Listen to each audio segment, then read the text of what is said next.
दर्शकों, जेके update prime time में मैं प्रशांत भारद्वाज आपका स्वागत करता हूं। आज के प्राइम टाइम में हम चर्चा करेंगे कोरोना की दहशत और यूटी एडमिनिस्ट्रेशन का उदासीन रवैया। कोरोना का जो प्रकोप था वो पिछले साल जिस तरीके से जो पहला फेज हम कह रहे हैं उसमें जम्मू कश्मीर में बड़ी कामयाबी से उसको नियंत्रित कर लिया गया था। जो डेली रूटीन केसेस आ रहे थे वो काफ़ी कम हो गए थे और मौतें जो संक्रमण की वजह से हो रही थी उनमें भी लगभग शून्य पर ले आया गया था उन्हें। लेकिन अब अचानक हम अगर पिछले 3-4 दिन की बात करें तो कोरोना संक्रमण के जो नए मामले हैं वो रोज़ाना 1000 से ज़्यादा 1000 से ज़्यादा दर्ज किए जा रहे हैं। वहीं अगर मौतों की बात करें तो रोज़ाना करीब आधा दर्जन लोगों की मौतें एवरेज में जम्मू कश्मीर में हो रही हैं। जिस तरीके से पूरे देश में कोरोना का ये दूसरा दौर काफ़ी भयावह और चिंता का विषय है, उसी तरीके से जम्मू कश्मीर में भी। लेकिन जम्मू कश्मीर में हम कह सकते हैं कि आज जो हालात उत्पन्न हुए हैं उसके लिए कहीं ना कहीं यूटी एडमिनिस्ट्रेशन जिम्मेदार है। जब कोरोना को पूरी तरीके से नियंत्रित कर लिया गया था, जो कोरोना के नए मामले थे उन्हें 20-30 रोज पर सीमित कर दिया गया था। कोरोना की मौतें भी लगभग बंद हो गई थी। उसके बाद अचानक ये सब क्यों हुआ? इसके लिए सरकार द्वारा लिए गए कुछ अहम फैसले जिनकी मैं चर्चा करना चाहूँगा। सबसे पहले सरकार ने श्रीनगर स्थित ट्यूलिप गार्डन को खोल दिया।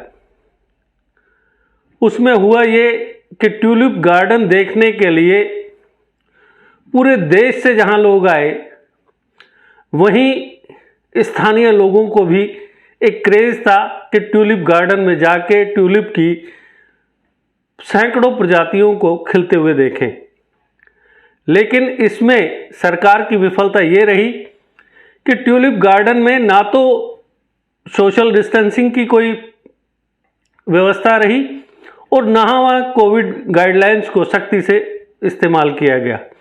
इसके अलावा जो देश के ऐसे राज्य हैं जहां पे कोरोना के मामले बहुत ज़्यादा लगातार मिल रहे हैं, जैसे महाराष्ट्र, दिल्ली, पंजाब, वहां से जो टूरिस्ट आया उन टूरिस्ट की जांच का कोई भी पुख्ता कदम यूटी एडमिनिस्ट्रेशन द्वारा नहीं किया गया। वो टूरिस्ट जो थे वो श्रीनगर में या जम्मू में बिगर मास्क के, बिगर सोशल डिस्टेंसिंग का पालन किए हुए लगातार घूमते नजर आए। जो संक्रमित एरिया से आए थे, जो इफेक्टेड एरिया से आए थे, वो जब स्थानीय लोगों के साथ मिले और वहाँ जो हुजूम उमड़ा ट्यूलिप गार्डन में, उससे स्थानीय लोग भी संक्रमित होने लगे और जो कोरोना के मामले 50 से नीचे आ गए थे वो अचानक फिर से 1000 के पार जाने लगे। तो इस के लिए हम सरकार को सीधे सीधे जिम्मेदार कह सकते हैं। जिस तरीके से देश के अन्य राज्यों में भी यही हालात रहे कि वहाँ का एडमिनिस्ट्रेशन पूरी तरह से नाकाम रहा और सारा का सारा दोष आम लोगों पर डाल दिया कि ये सोशल डिस्टेंसिंग का पालन नहीं कर रहे, ये मास्क नहीं लगा रहे, ये भीड़ भाड़ में जाने से परहेज नहीं कर रहे। एडमिनिस्ट्रेशन ने जब खुली छूट दे दी तो लोग तो जाएंगे, वहां पर सिस्टम को कंट्रोल करने की जिम्मेदारी एडमिनिस्ट्रेशन की थी या संबंधित एजेंसीज की थी। लेकिन ना तो एडमिनिस्ट्रेशन ने अपना काम पूरी जिम्मेदारी से निभाया और ना संबंधित जो डिपार्टमेंट्स थे या अथॉरिटीज़ थी उन्होंने अपना काम जिम्मेदारी से निभाया, जिसकी वजह से आज कोरोना का फिर से विकराल रूप देखने को मिल रहा है। लगातार लोग संक्रमित हो रहे हैं।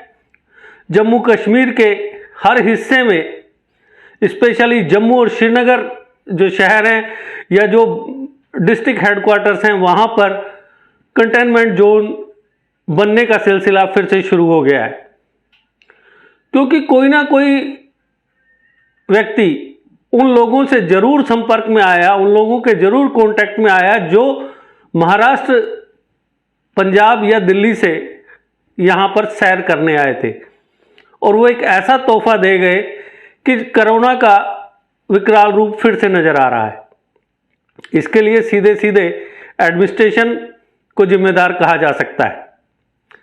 इसके साथ ही कुछ ऐसी और चीजें हैं जिन पर चर्चा किया जाना बेहद जरूरी है, जिनके को लेकर कुछ सवाल उभर रहे हैं, जिसे उम्मीद करते हैं कि एडमिनिस्ट्रेशन इन सवालों का जवाब देने की कोशिश करेगा।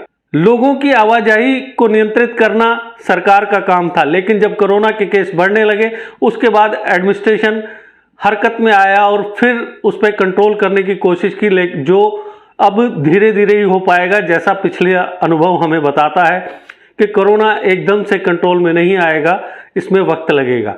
जहां कोरोना लगातार फैल रहा है, वहीं पिछले अनुभव से भी प्रदेश सरकार ने कोई सबक नहीं लिया, हेल्थ डिपार्टमेंट ने भी कोई सबक नहीं लिया।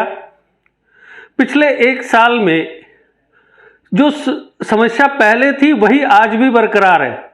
सबसे बड़ा जो खतरा है वो ये है कि ऑक्सीजन की कमी ना हो जाए, और ऑक्सीजन के लिए एक बार फिर प्राइवेट जो सप्लायर्स हैं उनकी तरफ दीनहीन हालत में सरकार और हेल्थ डिपार्टमेंट खड़े नजर आ रहे हैं।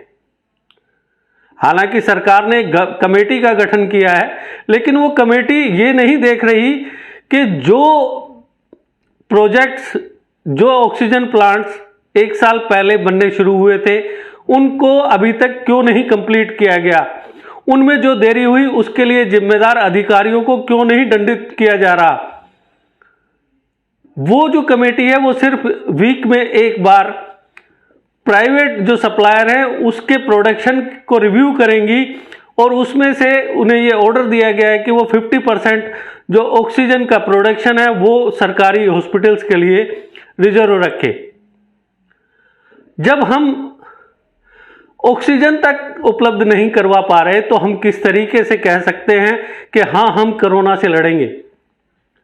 ना आप जनता को पूरी तरह से अभी तक जागरूक कर पाए हैं, और ना आप अभी तक ऑक्सीजन की सप्लाई को सुनिश्चित करने के लिए जो ऑक्सीजन प्लांट शुरू किए गए थे हॉस्पिटल्स में वो अभी तक पूरे नहीं करवा पाए एक साल में। तो किस तरीके से आप ये दावा करते हैं कि कोरोना से हम लड़ लेंगे। इन हालात में ये बेहद जरूरी है कि प्रशासन उन अधिकारियों के खिलाफ कार्रवाई करे जो इन लापरवाहियों के लिए जिम्मेदार हैं। वहीं दूसरी ओर मैं एक बार फिर आम जनता से, आम आवाम से ये अपील करना चाहूँगा कि वो सरकार की ओर ना देखें। सरकार हर काम नहीं कर सकती, इसलिए आपकी सुरक्षा आपके अपने हाथ में है।